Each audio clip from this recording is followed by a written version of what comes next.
First of all, do you think you could fit in here? First of all, do you think you could fit in this car? No. I think you could.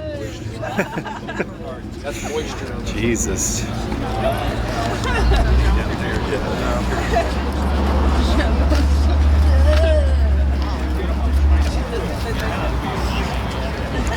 I think you could. Wow, this thing's ridiculous.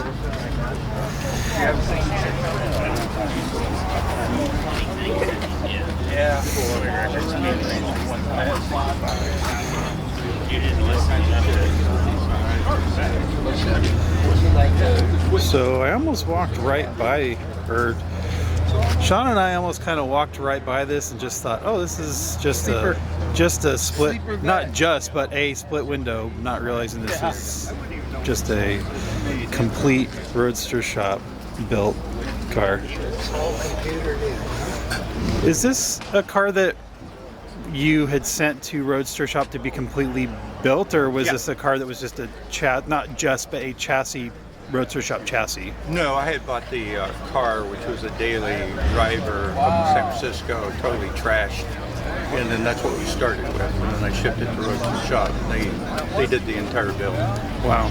And from start to, I'm sorry if you already had said that, from start to finish, how long did that process take? About 2 years. Wow, that's faster than I thought. Yeah. And then they debuted it. We went to SEMA in 2017. And that's when they gave me the car. Wow. And and when you go through that process with them, is it like, what motor do you want and what brakes do you want? And they just say, just check here, check here, check here? Yeah, there's a lot of kind of going back and forth. The first thing we did was create an illustration of what I wanted. So Chris that works there, he's a master of all the computer stuff, and so came up with a bunch of illustrations, but what I told them is I wanted a car that looked like Chevrolet built it. Yeah. I didn't want LT4 badges on the fenders. I didn't want any trick stuff. The body is completely unchanged stock. And you know, with the exception of the mirror. You did a really good job with that, because when I walked, or when Sean and I had walked over here, from over there where the Woody is, I walked over here and I thought this is a really nice clean split window, and kind of walked right by thinking there was nothing done to this car until I got to the engine and realized, oh, there's an LT4 in it. And then I said, oh shit, there's a Roadster shop logos under the hood. And then realized, oh wow, there's other logos. And then I started seeing the brushed, the brushed nickel. Yeah, the brushed, advanced plating did other stuff, and then I started looking more and realized that they had done all the work, and there was more and more and more. Yeah, they did. Originally it was going to be a LS7. Oh, okay. But before we bought the motor, before they acquired that, at SEMA they announced that the LT4 would be available. Yeah. So I called them up immediately. You're like, I need this now. I said, okay, I have a change for you. Yeah. Which complicated things a great deal. Yeah, I bet. Putting that in underneath the hood is a little bit of magic to try and, because I didn't want any bubbles. I didn't want the hood to You can't change the way the hood looks on this car. No. So they did a nice job. Yeah, well, it looks beautiful, especially in black with the black wheels. It looks with the knockoffs, and the way that you did the brushing of the bumpers, and it. That was the last design change. So we were almost, going to be done with the car. Last minute, they said, hey, we want to take your car to SEMA. And I said, okay, we will give it to you there. Okay, fine. But there's one thing you might think about that would make this stand out and make it unique. But we haven't seen one done this way. Why don't we take all the chrome out, the inside and the out, and make it brushed nickel? The brushed nickel, okay, yeah. Just the car, the shell itself. That sounds good. You got to trust your builder, right? Yeah. You go, okay, let's do that. And it turns out that everyone's crazy about it. Changing this brushed nickel, it really changes the look of the car, I think, to be honest with you. It does. Yeah, I mean, to look around. Unique without being over the top. Yeah, it really is. And I apologize. What's your name? Mark. Mark, I'm Steven. I apologize. Have you ever brought this car here before? I've been here once. Okay. Maybe a year and a half or two ago. I live down south, so I go to OC. Okay, yeah. A lot down there. At the Yeah. outlet. It's a beautiful car. Thank you. Did you have it built, or Yeah. did you? Who built it? Roadster. Oh, okay. Yeah, I know. What chassis is it on? Their own custom. Oh, their custom chassis. Chassis started out with black. Okay. Because I know they can't fit Wow. a supercharged CL1 motor in this car very easily. I know it's a nightmare to shoehorn it in there. They have to use an aftermarket frame. Our Morrison makes one. The car's really, really cool. Did you have the 63 and then you went to the Roadster shop, shipped them the car, and away they went?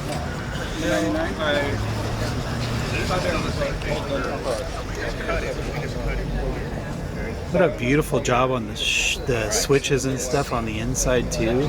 Wow. It's amazing on the inside. The finish is just, this car is just ridiculous. And you know, if you know anything about me, you'll know that I'm not I don't know a ton about Corvettes, to be honest with you. But man, this is just Mark's Corvette here is just that brushed nickel.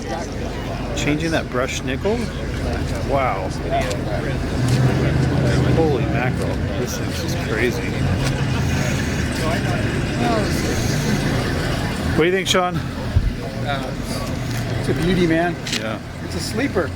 We almost walked by that. Yeah, that changing that brushed nickel, that chrome to brushed nickel really made a big difference, huh? Great detail. See, look at the body, man. There's not much. Look at the lines. They're just absolutely. Now, these cars weren't supposed to be that. You know, how the thing about the older Corvettes is that they're handmade, right? Fiberglass and stuff. So a lot of the lines were like off. And, Yeah. I mean, this thing is like perfect. No, that's okay. It's literally perfection. Yeah. And then you go off and have the gold to paint it black. The black, I mean, This is how straight my body is. I'm painting it black. you know what? The black wheels with the Yes, knockoffs and the little the raised wire. lettering. You kept them white. I mean, that's just it's the details, man. Yeah, I bet you with the LT4 in this and the Roadster Shop chassis, I bet you this thing just fucking screams. As soon as I bet you handle, it's like a freaking slot car. Dude. Yeah, I bet you it does. I love all the analog switches inside too. Did you see all that stuff too? Last year, when I was working, Amazing. Yeah, I love that. It's like a cockpit. Yeah. I swore that there would be a point in my I love all the analog switches that they changed to too. That was cool. And they didn't change all the. I love that they just it's just very minimalistic inside. They didn't get crazy, you know. Beautiful steering wheel and I'm too. sure with Yeah. the chassis and it handles fantastic. But it's not one of those. Awesome. Yeah, exactly. I'm gonna take a rear 63 speed. Brand new 23 Corvette GS. And the Z06 is just, well, first of all, the Lamborghini is an insane car. All-wheel drive. You've never been driven a car. It's just insane. Corvette is faster than the first 3 years, yeah. And it's also just so everything works.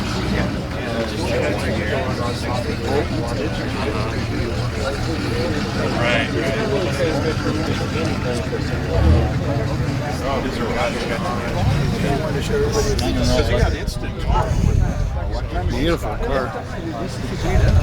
walk the rest of the way. We'll tell Mark thank you real quick. Good. Lambo's 632. And Thanks, Mark. Appreciate it. Beautiful car. Thank you. That's a beauty. It is a beauty. So right next to it would be the non-split window. Fuel injected. Yeah. Oh, yeah.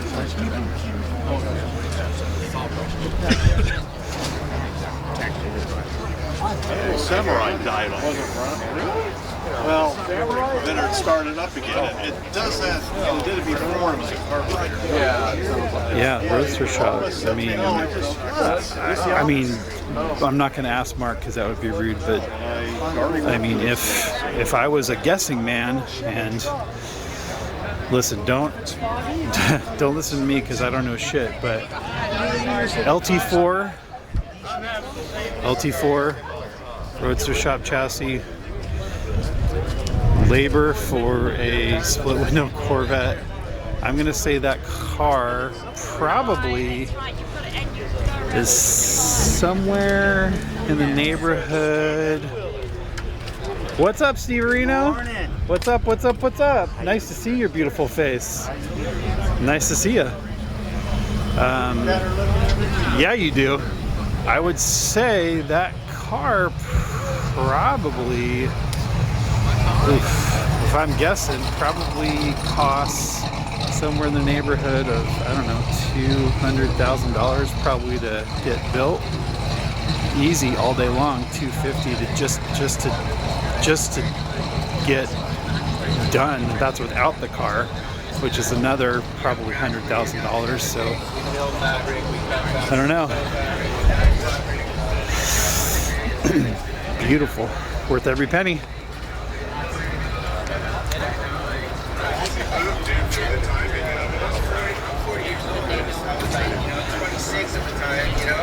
And I was like, screw it, let's go. I'm a creative myself, you know. Yep. Illustrated man. 2 hours. Oh my God, are you famous?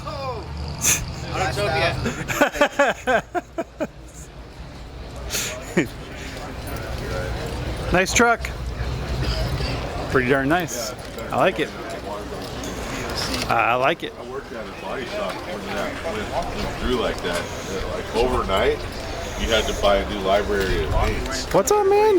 Nice to see ya. Some shops can afford that.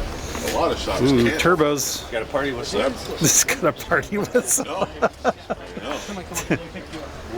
Did you bring a truck? Overnight, No. well, almost every Are you in between trucks? No. still has that good paint. was kinda That's all you overcast. gotta do is go out of state. Yeah. And then they'll still spray it at their own paint booth, you know. It's got a party whistle. I don't think it's illegal to do it. I think it's just commercially they don't let you do it. It's California, so anything that's in the air, anything that aerosol, Did those things. what years had the turn signals there? 63 Yeah, no big deal. to Just pick up a couple quarts in Arizona. 66. Oh, okay.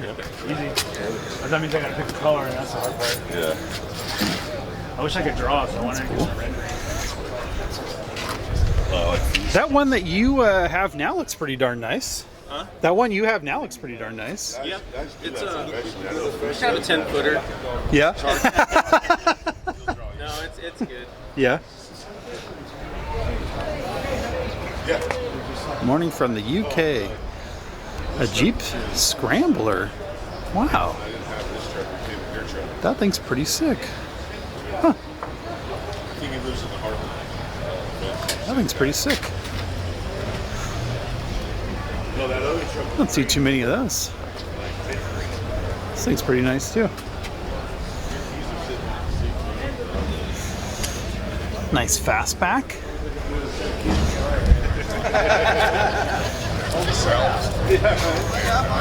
Dude, you sold that car in like 2 seconds, bro. I was hoping to see that thing. That's good though.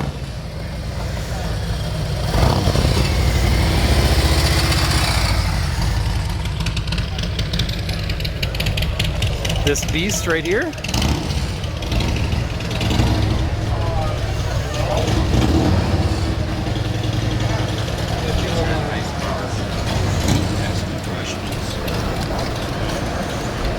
Check out the DeLorean over here. Oh yeah. But I totally lost it. What's going on, guys? Cheers. Happening. What's going on, guys? How you doing? Nice to see you guys.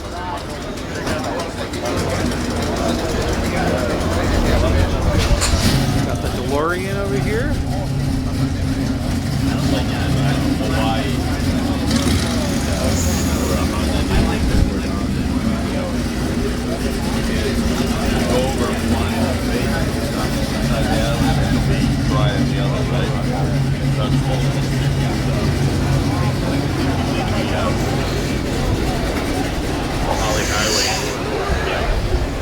It's a pretty nice looking DeLorean. Nice. Looks like it's in pretty good shape.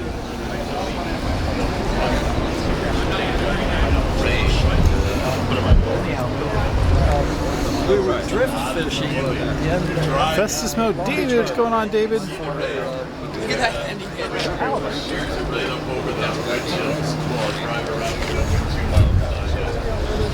Falcon?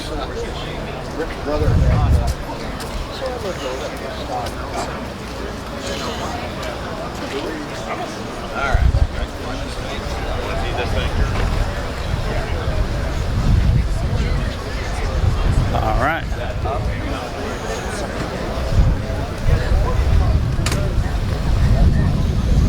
We're going to work our way back down. Nobody wants those ones.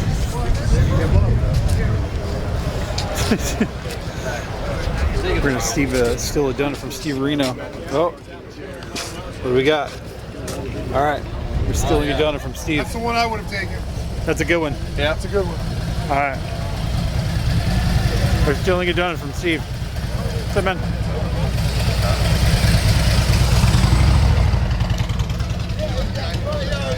Those are cool convertible Benz. Got the flat top. All right, let's work our way back. Chris has his drag car. I need to know what's going on with the drag car.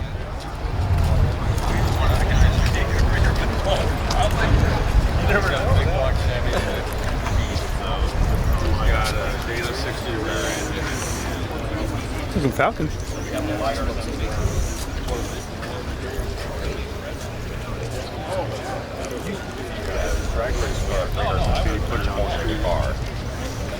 Nice Mustang.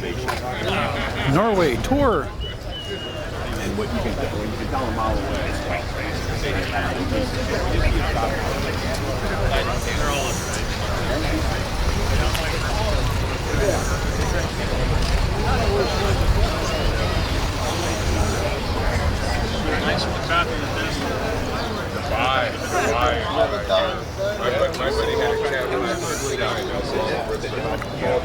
Ooh, good looking Nova. 283. Good looking little Nova.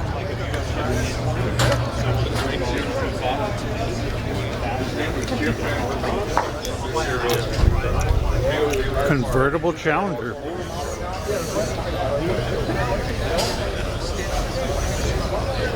Well, they did the trans mount, zip ties.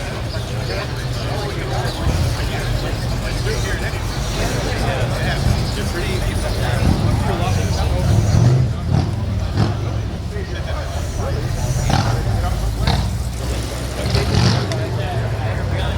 And then you can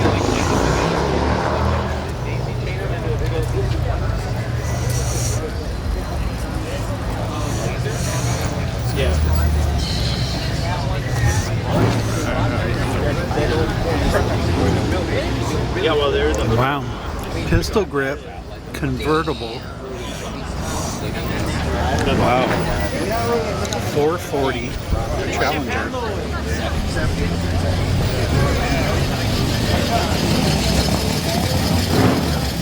Nice. Caddy rolling in.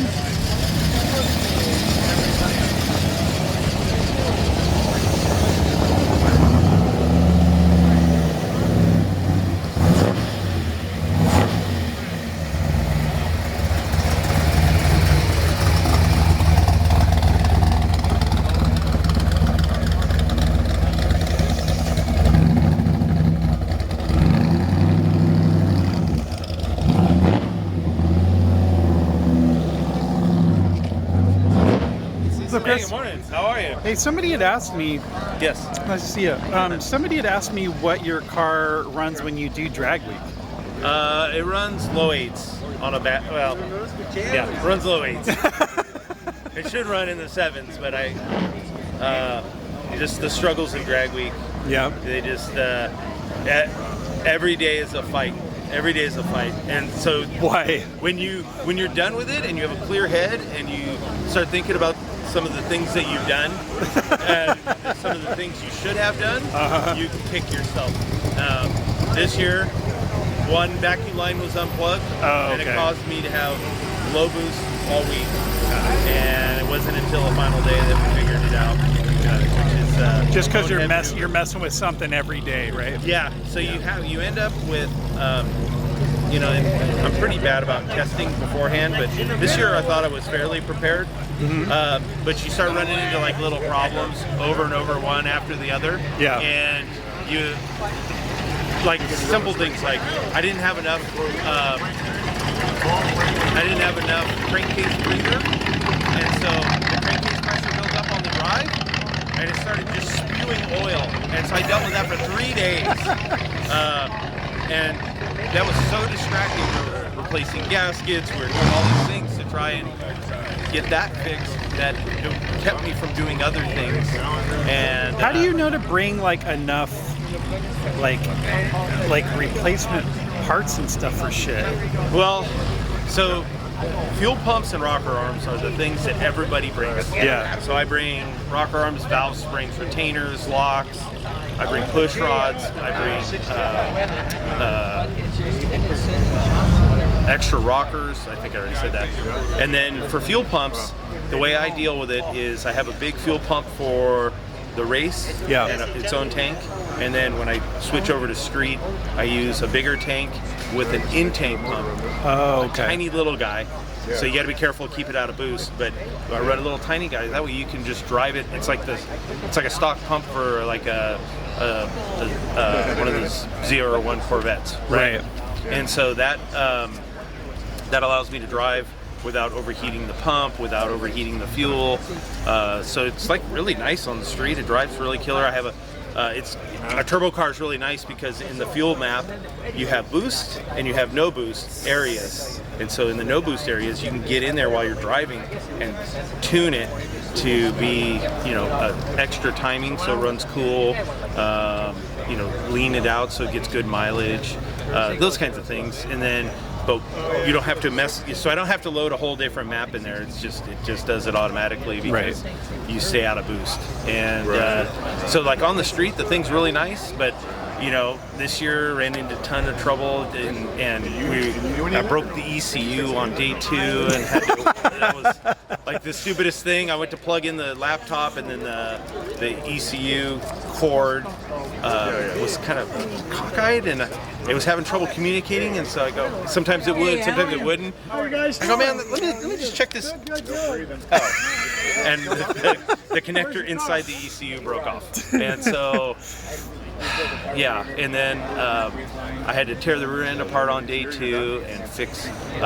So the axles are drilled inside the axle to lighten them, and then also for the heat treat for the strengthening to penetrate more metal. Right.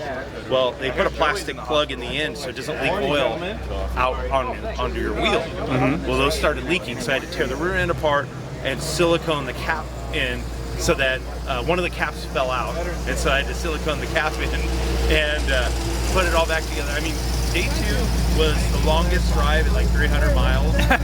I didn't leave the track until like 6 p.m. and it was just brutal. And I knew it going in like that day as things are falling apart. And I'm trying to and then on top of that, at the very last minute, we're struggling with all this stuff. At the very last minute, I have to hurry up, get suited up, run up to the front of the line, and make a run, or I can't stay in competition. So then you got to switch your brain from like, hey, I'm a mechanic, and now I got to be a driver, and like link everything together because I only got one shot at this. I can't screw it up. And so we did that, and then after that, it was like the track's empty. They're having a race that weekend, so people are starting to move in.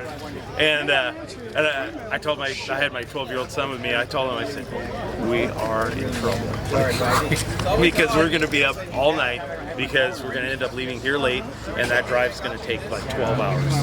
So, but we managed to get in at like I think 1 in the morning. So it wasn't totally terrible, but it wasn't the best either. That's crazy. But yeah, lots of memories. Really, really fun. If you ever get a chance to do a drag and drive, they're really intense. They're fun. Awesome. We're gonna go check out your car too. Right on. That's awesome. And this is the car that he's driving in Drag Week. 36 horsepower. It's me 11 years ago.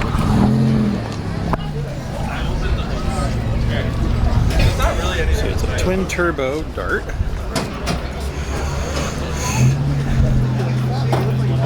So I know there's a lot of cars driving by, so if you guys couldn't hear, I apologize. Sorry about that. I don't think the vendor's not getting here.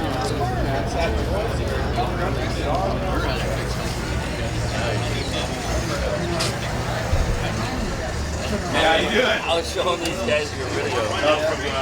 Yeah. How the tire leaves and these 134 change. Yeah. I want to see if I can get it.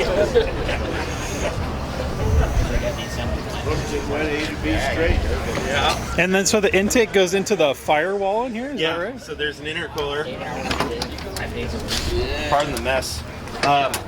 There's an intercooler right there underneath the dash. Oh, okay. You have an ice chest in the trunk and you're circulating Yep. ice water through it. Yeah, it's a Crazy. 5-gallon fuel cell with a bilge pump in it. Yep. And it just circulates the water and ice water through the intercooler. And so the tube goes along here and across the bottom. Oh, okay. And then so when you've had this dyno, what is it dyno at? I've never had a dyno. Oh, you've never had a No, dyno? but given Okay. the mile an hour numbers and the weight of the car, it's somewhere in the 1400s right now. Got it. Yeah, it's got about another 300-400 I have yet to explore. Yeah, the Got word it. is you get a bunch of growing men here looking at it. Yeah, I mean, when you... What's that? Yeah. What's the alternator? It's a Power Master 95 amp. Yeah. It's been through hell. It's kind of melted, but it still works. That was another drag week. It's kind of discovery. melted, but it still works. I love it. Think a bunch of bubbles popping. Yeah. Oh yeah. From what city?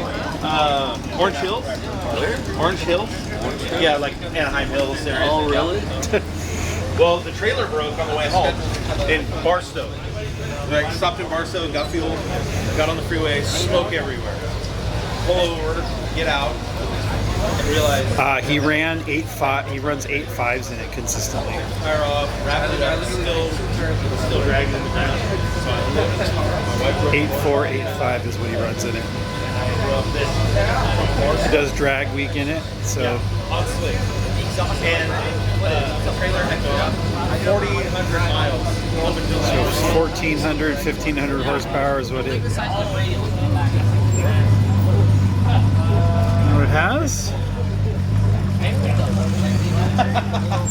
And so, if you guys know anything about drag week, it's pretty crazy what they have them do. They actually have to drive to each location and pull a trailer. So anything that they do, they actually have to take with them. So Hot Rod Drag Week, they actually have to pull everything. So they actually have to have a trailer with them. And it's pretty crazy. So it's pretty interesting. They actually, like I said, they have to have a trailer of everything that they're doing. It's pretty interesting. If